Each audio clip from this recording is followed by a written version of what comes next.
Welcome back to Chisma and Chaos, available on all podcast platforms. That is Apple, Spotify, iHeart Podcast, YouTube. It is available on all podcasts. And I want to say thank you so much. Thank you for the feedback that I got from the previous first English episode. It got such great feedback. It got really good response. I got a lot of emails. Thank you, by the way. And I have been reading them actually. And I am happy that people enjoyed it. Thank you. Even though I'm doing it solo because I cannot find a co-host to anchor with me and do the English version of the podcast. And I wasn't planning on doing the second episode till later on, but due to the feedback that I got, I was like, you know what? I'm going to do a second episode so I can align with the Spanish episodes.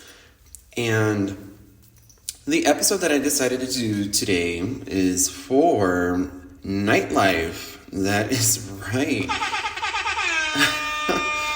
Nightlife, my nightlife experience in Chicago. It is going to be quite interesting.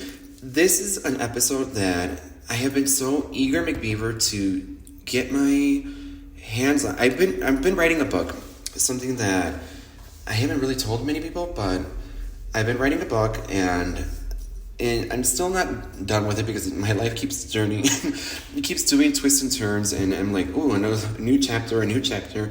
But a chapter that I've been working on has been my nightlife experience in Chicago, and I know it's going to be a really long chapter, and I know this episode can probably go up to more than an hour. I'm not going to do it over an hour.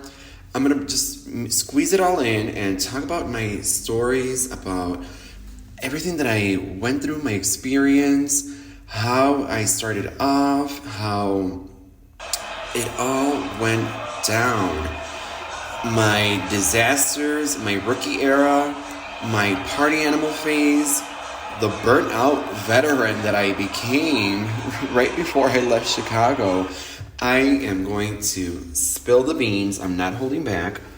And a quick disclaimer, no judgments, just confessions, and probably trauma as we laugh from some of my stories. Such as the time that again, this podcast is for adults. I do use foul language, just a little disclaimer. But I will talk about stories about the one time that I shat myself. I did, how embarrassing. But you know what? I'm letting it all out. The one time that I accidentally thought I was going to, blow a little gas, but it came out with a prize. I'm going to keep it clean. I'm not going to make it grotesque. I'm going to keep it clean. The first time that I ever went out, the times that I went to these rated X clubs I'm just going to go in. I'm going to go all in. Balls to the wall. I'm going to be so honest. And I'm a little nervous. I'm not going to lie. But I'm just going to say it. And hopefully it makes you laugh. It's interesting because the Spanish episodes have been the 3 episodes that I've done, they've been really dark tone. So I was like, okay, I have to get into the entertaining part, and this is the entertainment episode. With the English episodes, it's been more of the Chicago episode that I did, the first one, the full English one. It was more of somewhat entertaining and just more informative. This one is just full out. I hope you have a good time listening to it and crack the fuck up from all my crazy stories, and let's dive in to Nightlife. All right. Now, my rookie era. The first time that I went out, oh my goodness, I'm trying to remember. Okay, so I remember. I was 16 years old and I stole my brother's ID. And it was in Dayton, Ohio. I remember the club's name still to this day. I went for a family party. If I'm not mistaken, it was a Christmas party that was going on. And my cousins, they were like, oh, we want to take you out, but we can't because you don't have an ID. And I was like, well, guess what? I have my brother's ID. I stole it. And they were like, what? They're like, you are crazy. I was like, yes, I am. I was like, I'm ready to party. I'm 16 and ready to live it up. And my cousins took me to a club out there in Dayton, Ohio. I don't think it's no longer existent. It was called the Yellow Rose. That was their go-to club. Mind you, I'm 16 years old. I do look like my brother a lot. The only difference is that he has colored eyes. I don't. I don't know how. They probably didn't even give a shit. They were probably like, oh, let him in. He's young, dumb. He's going to waste his money on drinks and whatnot. Anyway, I got there with my cousins to the Yellow Rose, and I was sweating bullets. Mind you, previous to this experience, I had not had a taste of alcohol or any whatsoever. And it was my first time going out to a club, my first time drinking. If I'm not mistaken, I believe I was having beer that night. And because my cousins were like, we're not going to give you any cocktails because then you're going to get really trashed. And they were like, just start off with beer. And I was like, okay, fine. And I will not forget that at that time, I don't remember the year, but that song by Andre 3000, 2000, the Hey Ya, do was playing because I remember I felt like I was in a magical place. I was like, this is what I've been wanting to be. This is my environment, having fun, the music blasting. I love my music really loud. And I was just like, this is it. I was like, I'm going to be a nightclub, night kid, whatever. I was like, this is my moment. But I was really shy. I was still an introvert. I was still really, my first time, I was just sweating. I was like, oof. I was like, let me have some more liquid courage. And I remember I didn't dance with anybody. People wanted to dance with me, but I was just not having it. I was like, no. And after that, we went to a nightcap. And I remember at the nightcap, that was the first time that I ever got drunk. My cousins, they're so great. They introduced me to getting drunk. They were making me gunshot beer cans. And I was like, oh, I got this. I'm like, these are my cool cousins. I'm going to show off. Hell no, I got tanked. I blacked out. I remember I woke up and everything was spinning. I was like, oh my goodness, what the hell did I do? And I just threw up all over the place. I was Exorcist style, barfing, projectile vomiting. I was just like, it was bad. It was horrible. I was just like, oh my God, this is not worth it. And that was my first experience, going out and getting drunk. I did not get drunk until later on, or go out how old was I? I believe I was 18. I was working at a coffee shop, and I was really, really, really nervous again.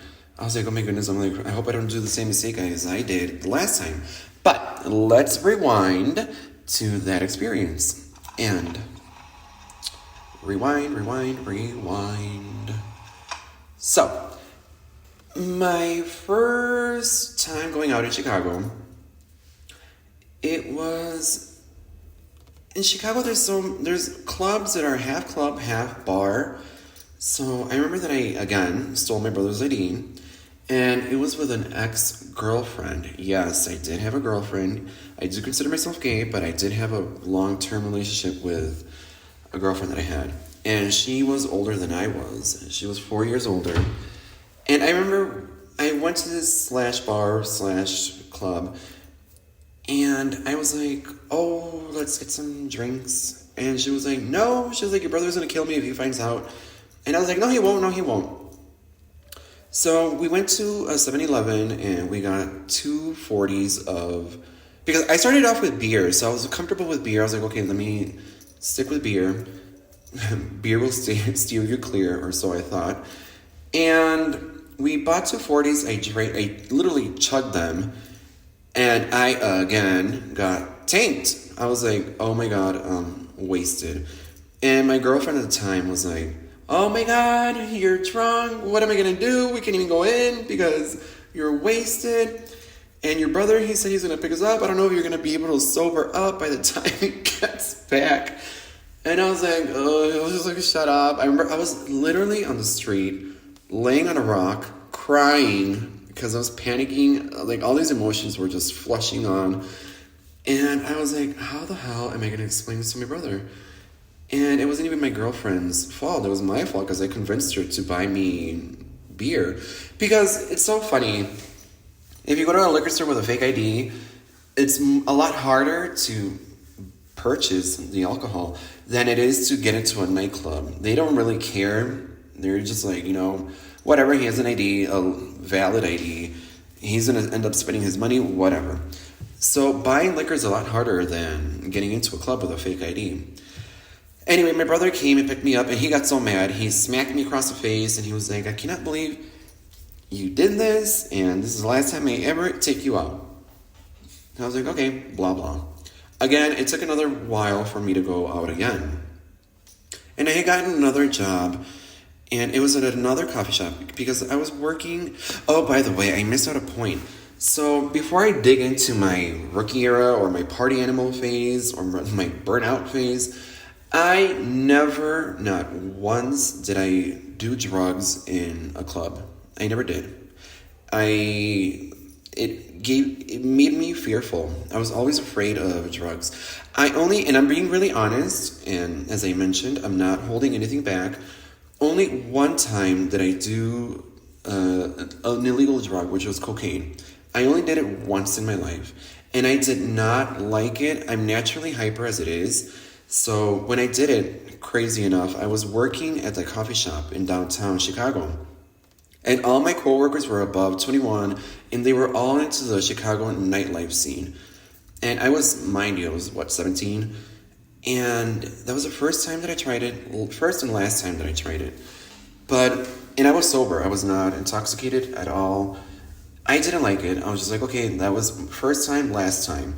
But never once in a nightclub did I try drugs. Never. And not that I'm judging, again, no judgment. And it's just me confessing. But never once did I do drugs while I was intoxicated. Never. I was just scared. It was me being a wimp. Well, who knows? I mean, it was just me. I was just scared. I was like, I don't want to do it. And I don't want to get a vice and become addicted. No.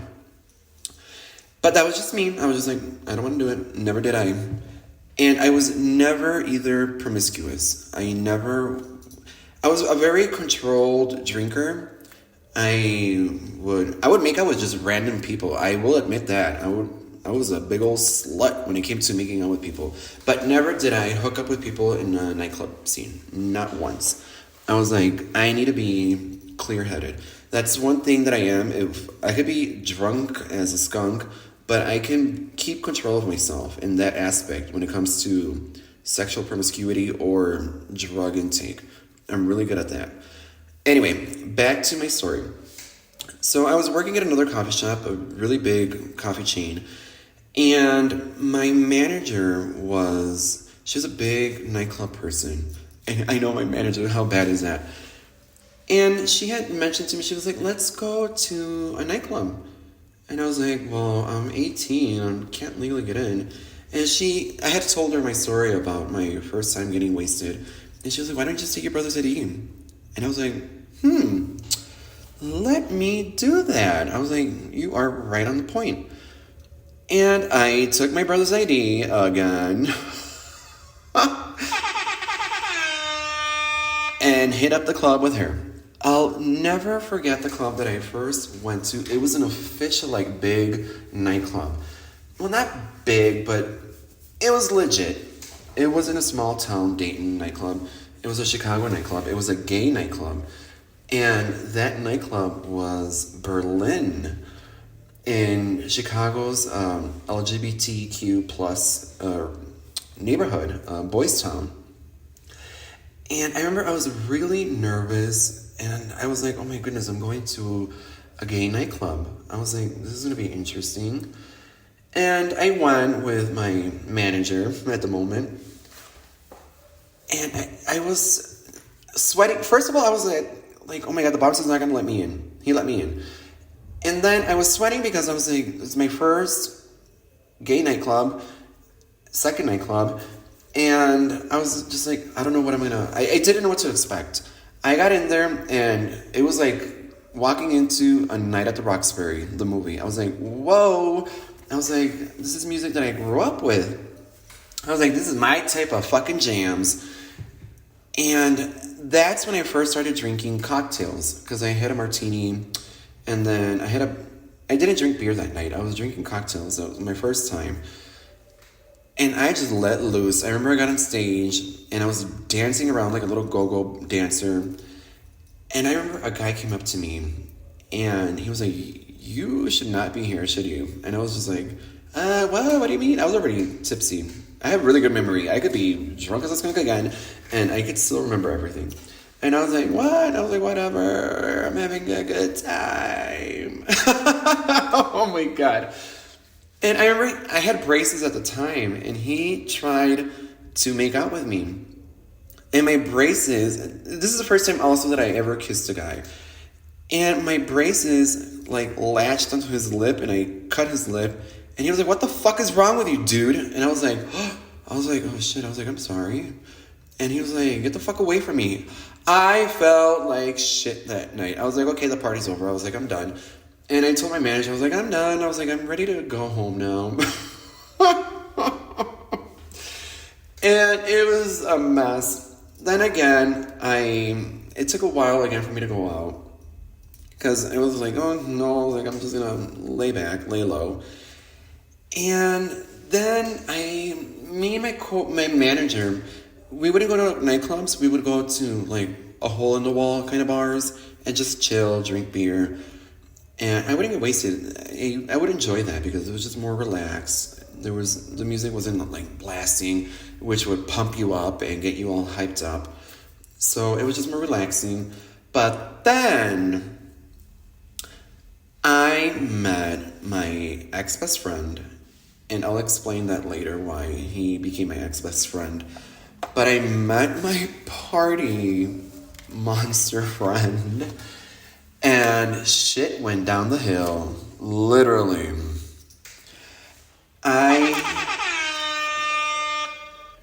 I became a party monster with him. I met him through Facebook. No, I'm lying. It was through MySpace. MySpace was still big back then. And I met him through MySpace, and he originally wanted to hook up with me, but I was like, no, that's not my thing. I was like, let's just hang out and have fun. He was already in his party monster phase, and I was just a rookie. I was like, I don't know what the hell I'm doing. So he was like, okay, let's go out. So I was like, fine, let's go out. We went out, and that nightclub that we went to, it was also in Boystown, in Chicago's North Halsted area, the LGBTQ plus neighborhood. And it was Spin nightclub, which unfortunately shut down. And I don't know why the experience was so much more different than when I went with my manager, probably because she was my manager and I was more nervous. But when I went with my newfound friend, my new sidekick buddy, we shall call him Sidekick. I don't want to give any nicknames that might throw him off. But I went with him, and the experience was so much more liberating, probably because he was gay as well. And I had the time of my life. The music was blasting. It was a much bigger nightclub. It had 3 floors, actually, so yeah, it was pretty big. And Spin nightclub was legendary. My goodness, I'm shocked that they shut down. They shut down a while ago, but not a while ago. It's been a couple of years. But it was a place to be in Boys Town. And I remember I just let loose. I was tipsy. I was having a blast. And in Chicago, in the gay scene, it breaks down into cliques. Like, there's a Latino clique. It kind of breaks down to stereotyped cliques. Like, the white people clique, the Latino clique, the Asian clique, the black clique. It breaks down. Everybody hangs out with their own group. It's kind of odd. And I don't like falling into cliques. I like being around with everybody. I'm like, I don't give a fuck where you come from, who you are. I'm going to hang out with everybody. I don't limit myself. So I remember my friend kept hanging out with his like Latino clique, and I was like, "What?" I was like, "This is odd." I was like, "I want to hang out with everybody." I'm like, "I want to dance with everybody. I want to have a good time." And I was just dancing my ass off that first night, and I became hooked.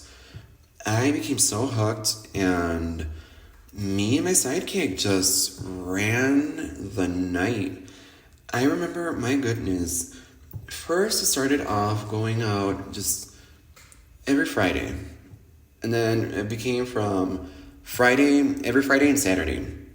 And then it snowballed from Friday, Saturday, Sunday to Thursday, Friday, Saturday, and Sunday. It became wild. I was a nightclub monster. My goodness. And we would go to Roscoe's, which is another big nightclub in Chicago. That was fun. That was such a great time. My goodness, I will never forget the moments that I had there. I would go to Spy Bar. Oh, that's another thing that my friend would get really upset with me. He would be like, "Why are we going to straight clubs?" I was like, "Because I don't want to limit myself to just gay clubs." I was like, "I want to go to straight clubs as well." I was like, "I'm not limiting myself. I want to experience it all." So I would drag him with me to all these straight clubs. And he would get so upset. I didn't give a shit. And when you do go out a lot in the nightclub scene, the more you go out, the more you connect, the more you socialize, and the more renowned you become, or infamous, I should say. And you get, how can I say, not seniority, but you pretty much get VIP treatment. Because people are like, "Ooh, he knows how to party, he knows how to throw down, he knows how to make a scene." And they would literally cut me in. They would be like, "You're VIP, you're getting in." I wouldn't have to pay for the entrance fee. And my friend was like, "You're taking it a little bit too far." I was like, "Shut up, bitch. You're getting in for free and we're not waiting in line." And he was like, "Oh yeah, you're right. We're getting free drinks." And it was just so much fun. My goodness. And then the after hour. Well, after hours were where the really hardcore party people would go to, because it would be the people that just wouldn't get enough, that they were not just satisfied with the way the night turned out. A lot of people would say, "Oh, only the real like alcoholics go to the after parties." I didn't give a shit. I was like, I don't care what anybody says. They're not paying for my drink, so I'm going to the after parties. And I would go. It would be crazy. And it became I got so involved into that whole nightclub scene that I would end up going to clubs that were so sketchy. My goodness. So here's the story. There was this nightclub in Chicago that I had read upon and heard about from whispers. People were like, "Oh, if you go to this nightclub, there's a basement where you go down, and if you want to hook up with somebody, you go behind a gate. And you just sit there and wait for somebody to be like, 'Hey, you want to do something?'" And I was like, "No way." And they were like, "Yes." And they were like, "You have to go, but you have to go to the basement." And I had told my sidekick, I was like, "Let's go." And he was like, "Okay." So we went, and we were in the main level, partying it up. And then I was like, "Where the hell is the basement?" I was like, "How the hell do you get into the basement?" Obviously, that basement level was not hidden, but not out in the open. And I had to ask the bartender, I was like, "Hey, where's the basement?" And he just laughed. He was like, "Oh my goodness." He was like, "You're new." He was like, "It's right there on the side." And it was so well hidden. I was like, I would have never found it if I had not asked. So me and my sidekick went down to the basement, and I kid you not, there was like a little gangway, completely dark, but there's people in there. You couldn't tell what was going on because it was so dark. And I was like, "What the hell?" And I was like, "Okay, well, I'll check that out later." So we went to the bar area, and sure enough, there was a gate. I was like, "Oh my goodness, the rumor is true. There is a gate." And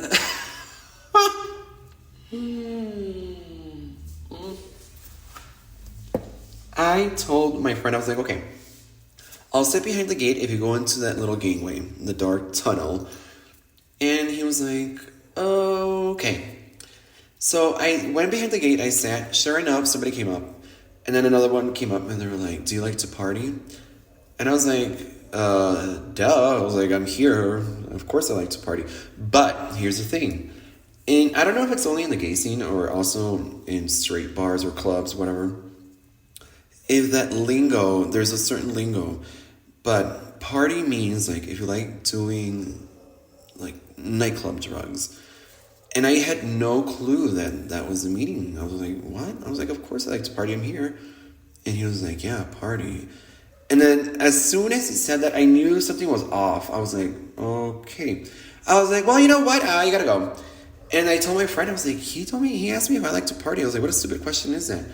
And my friend was like, you are a dumbass. He was like, partying is a code word for doing drugs. And I was like, oh. I was like, well, thank goodness I said no. I mean, that I had to go. Lesson learned. I was like, okay, now I know if people ask me, do you like to party? No, I don't. I like to club hop, but not party. And so my friend got into that because we had made that deal. And I told him, I was like, okay, go into that little cave, not cave, but tunnel, and tell me what happens. And he was like, okay. Oh my God, it made him go through hell. So he got in there, and he didn't last more than a minute. He came running out, and he was like, it is a fucking orgy. I was like, what do you mean it's an orgy? He's like, everybody's doing sexual shit. I was like, really? I was like, hold up, let me go in there. No, I'm kidding. I was like, oh my goodness. I was like, this is so crazy. I was like, we gotta go. So we left. I was like, okay, this is not our scene. I was like, I just want to dance and drink. I just want to have a good time.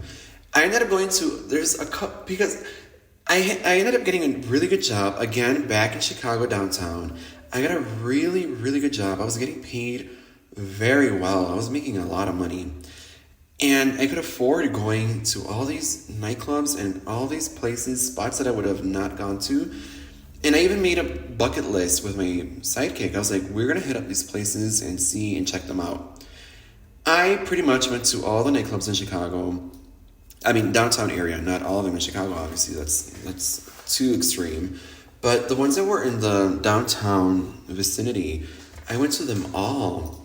It was so chaotic. I was like, ooh. But, you know, when you're young, you can handle it. You can survive it. I remember there used to be a club in the Gold Coast area of Chicago that is what you could pretty much consider it like the Rodeo Drive of Chicago. It's the bougie, rich area. And there was a nightclub there. It was called Bar Chicago. Again, another one that shut down. Nightclubs don't have a long lifeline. They shut down rather quickly. They have their moment in the sun, and then another one opens, and then that one just loses its sparkle, its, how can I say, its interest, and then the other one just picks up. It's die and live kind of format for nightclubs everywhere, pretty much. They have their moment in the sun, and then they just fade away. Bar Chicago had its moment, and it was big and happening. I remember I went with a bunch of girls to Bar Chicago, and in that area on the Gold Coast, it's somewhat shaped into like a little triangle because of the street intersections, which is State Street, Ontario Street, and I believe it's Oak Street. I don't remember very well. But it was shaped, there was like a little plaza in the middle of the intersections, and it was shaped as a triangle, and people would call it the Viagra Triangle because a lot of older men would go in that area to pick up girls, young girls that were sloppy drunk. And I remember I went to Bar Chicago, and sure enough, I was like, there's a lot of old men and a lot of young girls. And I was like, this is interesting.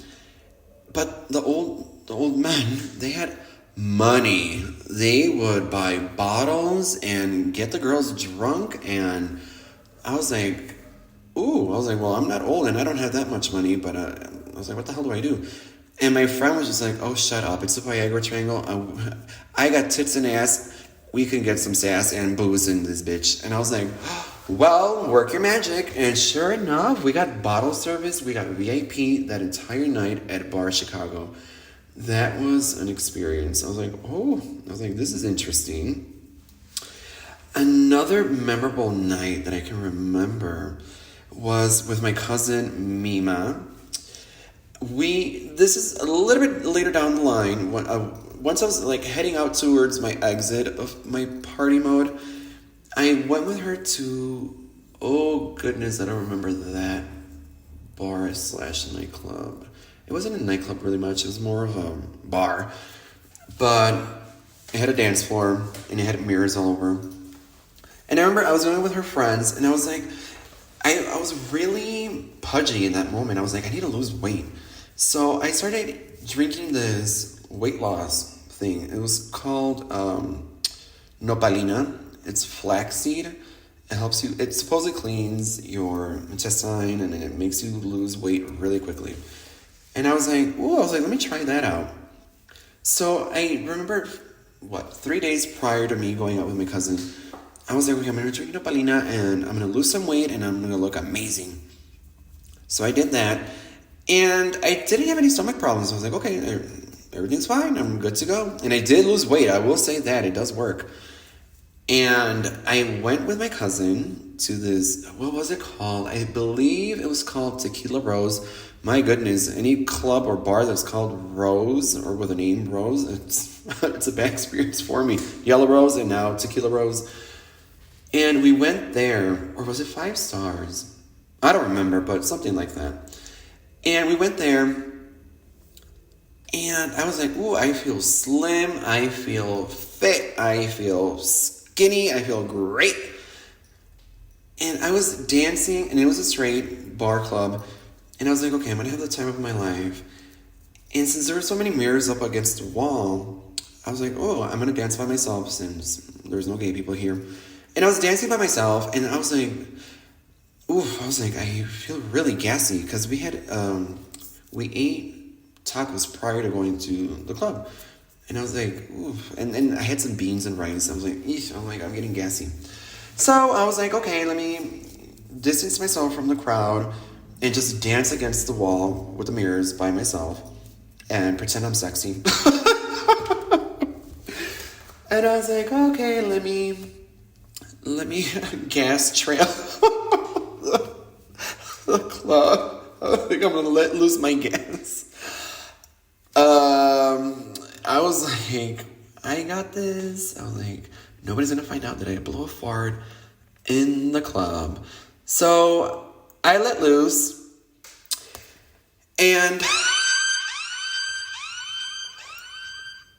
not what I was expecting. It was gas was a surprise. I shat my fucking self. I remember I was like, oh my God, I just shit myself in the fucking club. I was like, what do I do? I stood frozen in time for a good minute, just standing there still. I was like, what do I do? How do I compose myself? Oh my God. I was like, what the hell? And I darted right to the bathroom. I remember my cousin was dancing. She just saw me just dart from the dance floor to the bathroom. I ran to the bathroom, into the stall. I was like, I didn't even want to pull my pants down. I was just mortified. I was scared shitless, pun intended. I was like, oh my goodness, how do I recover from this? Obviously, I had to clean myself up, throw my underwear away. I know this is getting sick, I'm sorry, but facts are facts. I said I wasn't going to hold back. I threw my underwear away and cleaned myself up. I was like, okay, I need to get back to the dance floor. And I got back to the dance floor and I told my cousin, I was like, you know what, I think I gotta go. I'm like, either we go together or I take a cab. I was like, I'm just not feeling well. My stomach is queasy, if she only knew. And she was like, are you sure? I was like, yes, we gotta go. So we were car hopping, and I got in the car, and I remember we were driving, and one of my cousin's friends was like, he's like, damn, he's like, it smells like straight up shit. And I was like, fuck. I was like, God, I didn't know you smell like shit. And I was like, oh, I think probably somebody stepped on shit. And everybody started looking at their shoes. And I was like, oh, great. Nobody has shit on their shoes. I was like, let me fake this out. And I was like, oh, wait, hold on a minute. Ooh, I think I stepped on some doo-doo. I was like, it's me. I'm like, it's my shoe. I'm like, I stepped on doo-doo. Oh, get home quick. And they were like, oh, damn. They're like, no wonder it smells like straight up shit. I was like, oh, my God. That was the worst nightclub experience that I had. Though I don't think I could top that one. Or any experience that I've had can top that one. I've never puked in a nightclub. I never blacked out. But I did shit myself that one night. And after that, I was like, I'm never having that nopalina. I'm never having a weight loss shit. Never. Pun intended. I was like, hell no. Only once did I get kicked out from a nightclub. I don't remember the nightclub's name. It was when Pamela Anderson was doing an event, and it was a big group of people, and they were like, we're gonna go see Pamela Anderson. Hopefully we can meet her, because they paid for the meet and greet, and they had invited me, and they had an extra ticket, and I was like, oh, of course I'll go. So I went, and sure enough, Pamela Anderson was on stage. And the music was just blasting. It was great. It was when, if I'm not mistaken, it was just right when Lady Gaga was coming out. And I remember Just Dance had popped up, and I was like, oof. I was like, I need to get on stage. So I got on stage like an idiot, and I was dancing. I was already tipsy. And if you get on stage, there's a lot of drink spilled, and it's quite slippery. And I remember I slipped and I fell right off the stage. I fucking flew out. I was like, whoop. And I slammed myself against a group of people. And they were like, what the fuck, dude? You're fucking wasted. You need to get the fuck out. And I was like, which I wasn't. I wasn't wasted. I was just tipsy.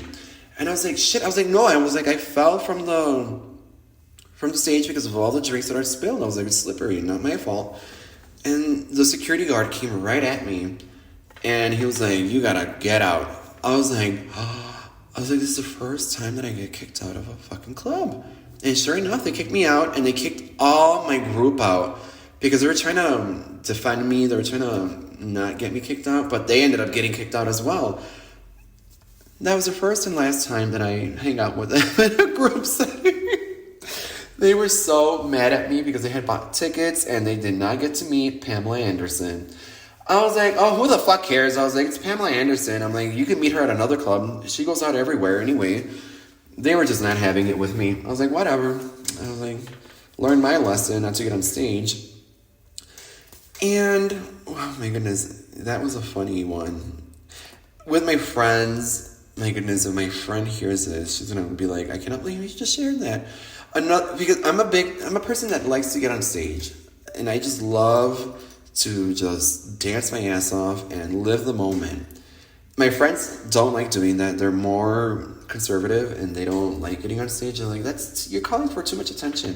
I'm like, I don't give a fuck. I just want to be on stage and dance my ass off. And I remember one time I dragged one of my friends. She was wearing a skirt and there was a pole. So we were dancing around the pole and having a great time. And my other friend got the courage. She was like, oh, they seem like they're having a fun time on stage on the pole.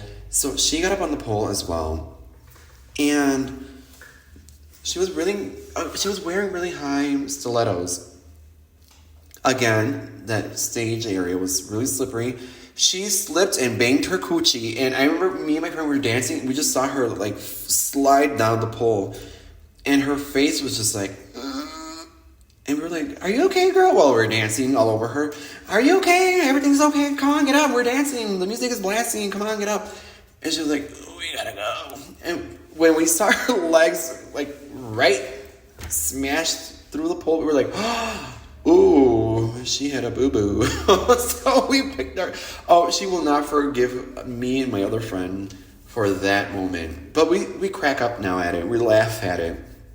Like, do you remember that time you smashed your cooch on that pole? Oh my god, it's so bad. And she's like, I hate you guys for that. We're like, girl, get over it. And oh my goodness, I had so much fun going out. I really did. I lived it up. And it was always safe. I never had a dangerous experience. I never got into a bar fight or a club fight. I never did drugs, like I mentioned. I never had a one-night stand from a nightclub experience. I was always in control. I'm trying to remember one night if I did lose some sense of control. Oh, nope. I can't think of one.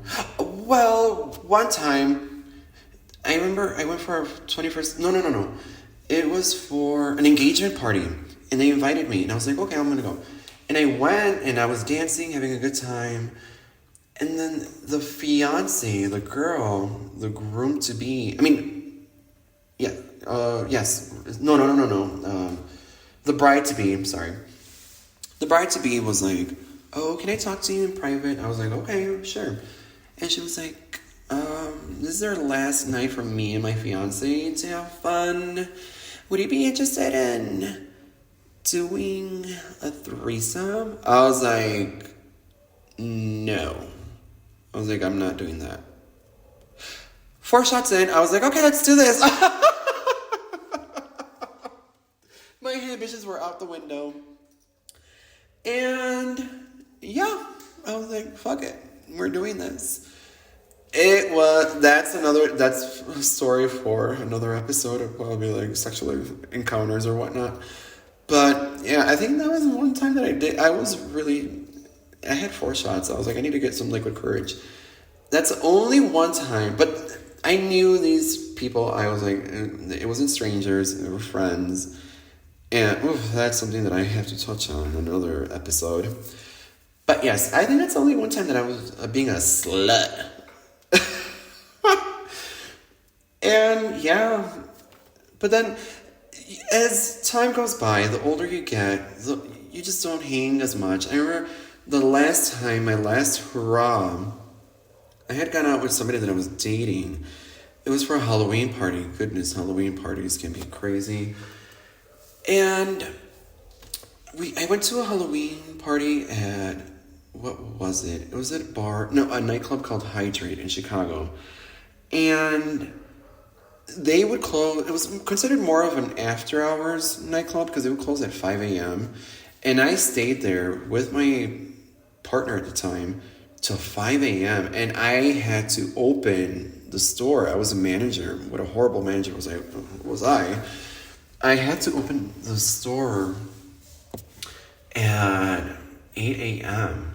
So we got out of Hydrate at 5 a.m. I went to my house with my partner, slept like 2 hours, got up really late. I had to open at 8. I woke up at like 7:30. And I was still wearing my outfit from the night. And I was like, shit. I was like, I'm running super fucking late. I can't even take a shower. I can't even brush my teeth. Jumped on the train. Just my luck. There was, the train was being stalled. And I got to my job at 9:15. And I remember my manager had called me and she was pissed because the other shops were next to the shop that I was working at. They were really mad because I opened up late. And we all had to open in accordance to the time frame, 8 a.m. And I got there at 9:15. And my manager had called me. She was like, what the fuck? She was like, why is the store not open? I was like, I'm running late. I'm like, the train is really backed up. When I got to my job, my manager was there waiting for me. I was like, shit, I am so screwed. And I remember I was like, oh my goodness. I was like, I'm so sorry. I was like, I went out last night, I'm going to be honest. I was like, I went out last night, I got really drunk, and that's why I'm late. And she was like, I know. She was like, I could tell and I could smell. She was like, let this be the last. No, she had said, let this be the first and last time that this happens. and don't ever do this again. And I was like, okay. That's when I knew, I was like, okay, I'm losing control of my nightlife partying ways. I was like, I have to cut it down. And after that, how old was I? I was like I think I was 28. And I was like, okay, I have to cut this down. And I did. That was like my last big night out, the Halloween party. And that's when I was just like, okay, and I have to simmer down. I have to just cut it off. And then my burnt out phase was, so I did cut it off. I was like, okay, I'm not going out anymore. And then I broke off my friendship with my sidekick because he was going through this whole Christian, how can I say, he was born again. He was a born again Christian, which I don't judge. That's to each its own. And I was like, okay. I was like, well, if you feel like you're a reborn Christian, I'm not going to be a bad influence. I was like, our friendship started off from going out.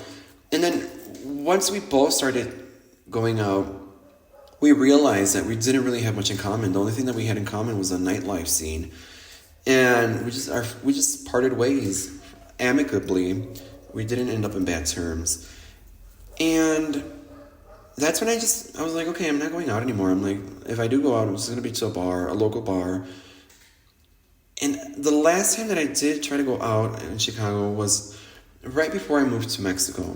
And I went out to Roscoe's, where RuPaul's Drag Race hosts their big episode events and whatnot. And I remember I tried to do my thing, and I just couldn't. I was like, okay, it's not the same. I was like, I'm a veteran. I'm a fossil. I was like, I cannot do it. And then the nightlife scene changed so much. The whole when I first started going out, cell phones wouldn't record. There was no such thing as a smartphone. You could take pictures, but you couldn't record or do everything that people do now. And now people are so focused on their cell phones. They're recording, they're taking pictures. They don't even enjoy the dance scene. They are trying to be pretentious. It's so pretentious now. It's not the same as it used to be. When I first started going out, it was all about living in the moment. For example, me being on stage and just dancing my ass off. Now it's just people up against the wall, doing their thing on social media, letting everybody know that they're at a club, that they're drinking. And everything just changed, the whole dynamic. I was like, okay, this is not how it used to be when I started going out.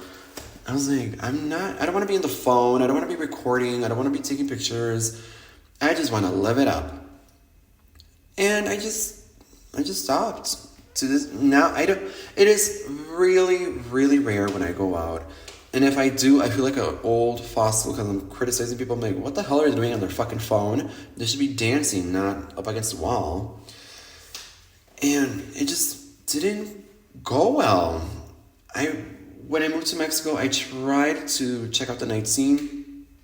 And again, I was like, it's just not the same. I don't have that energy. I don't have the chutzpah. I don't have that drive. Even though I did try it one time.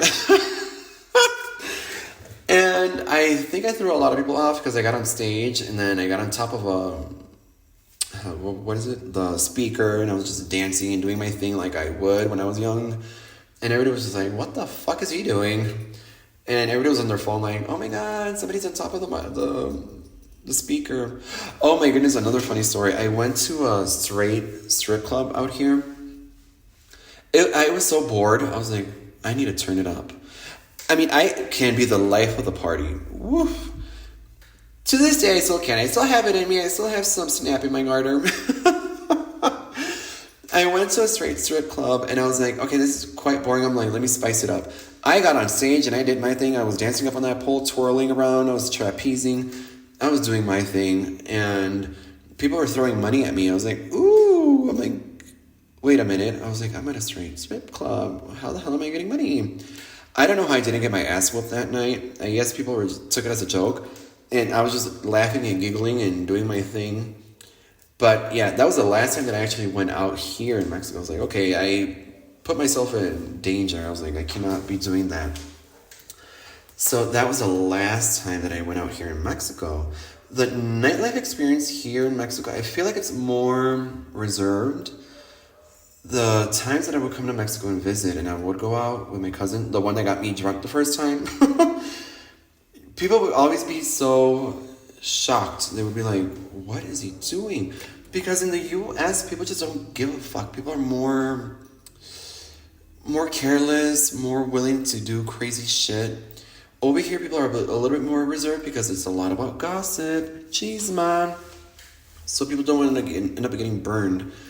And with me, I was just like, oh my goodness, I'm going to bring my experience from Chicago to Mexico. And in La Piedad, small town, people were like, what the hell? Where did he come from? But yeah, now I'm just here. I'm just here for the vibes when I do go out. I'm like, oh, I'm here to babysit how the pendulum just swings.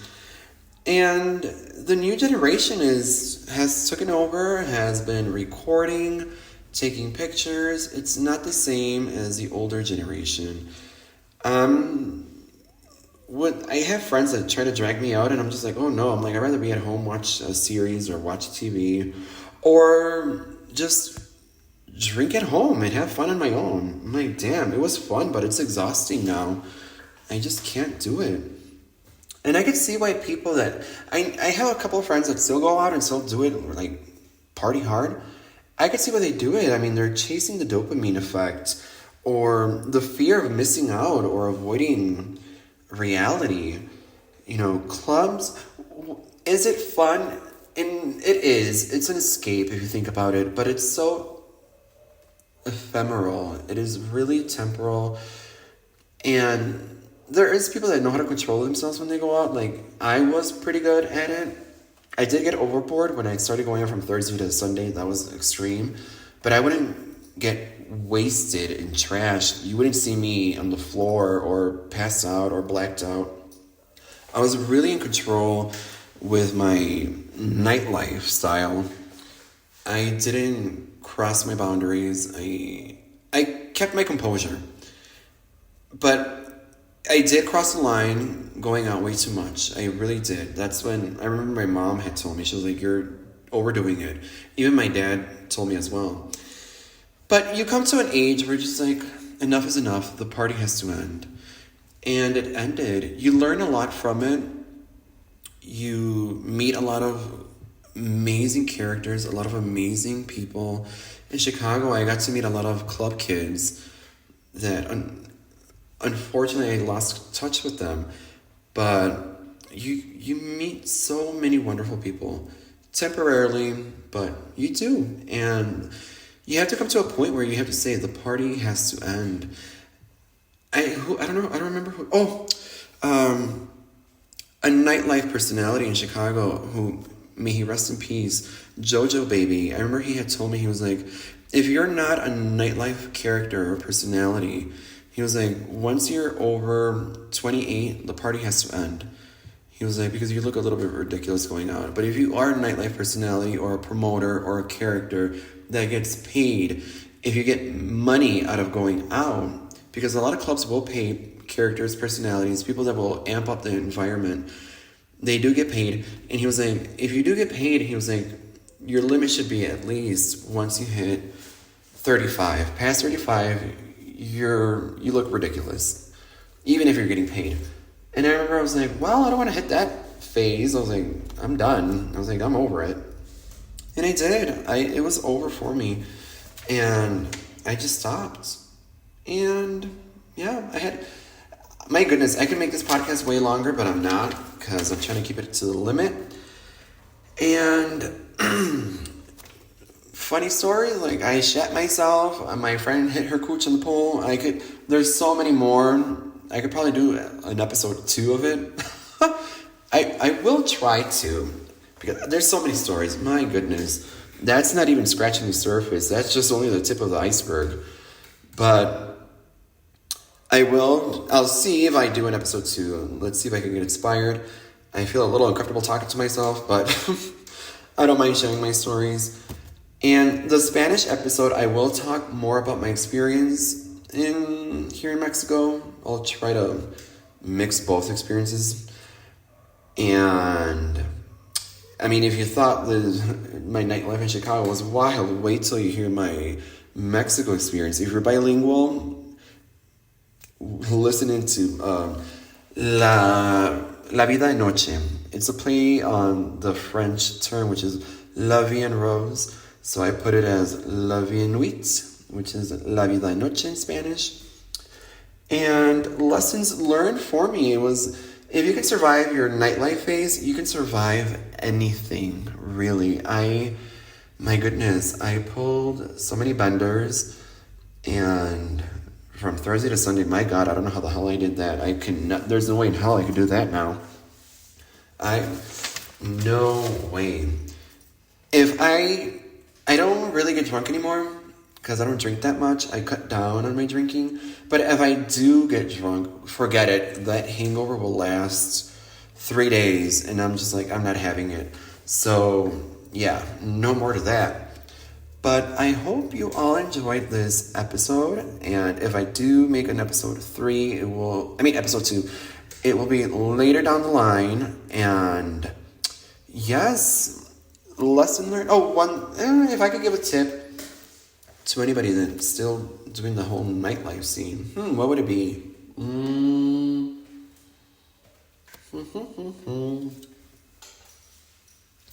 It would be conscious, be in control, and be self-aware. Those are my 3 tips.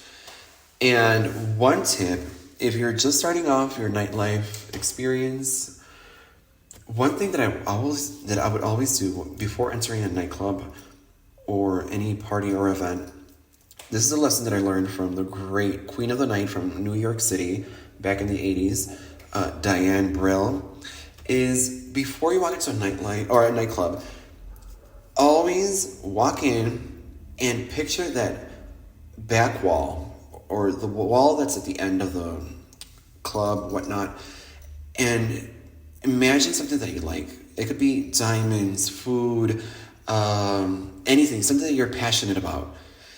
And just storm into that fucking club, and all eyes will be on you. Your eyes, your movement, everything about you will emote that feeling that you have, that thought process. With me, it was always, okay, think about diamonds. And I would just walk in and poof, I would shine like a fucking diamond. And it works. It really does work. I learned that from the Queen of the Night, Diane Brill. And it worked for me. And if you're starting your nightlife experience, I hope it works for you. And again, keep it at a minimum. Don't go overboard, because I have a lot of friends that are still partying it up, and they look way older than I do. So take care of yourself. Stay hydrated. Don't let liquor become your vice. As I said, keep control of your nightlife experience. Don't let it control you, because it can be a spiral downward. And yeah, have fun, enjoy, and don't let it take over. So hopefully you enjoyed this episode.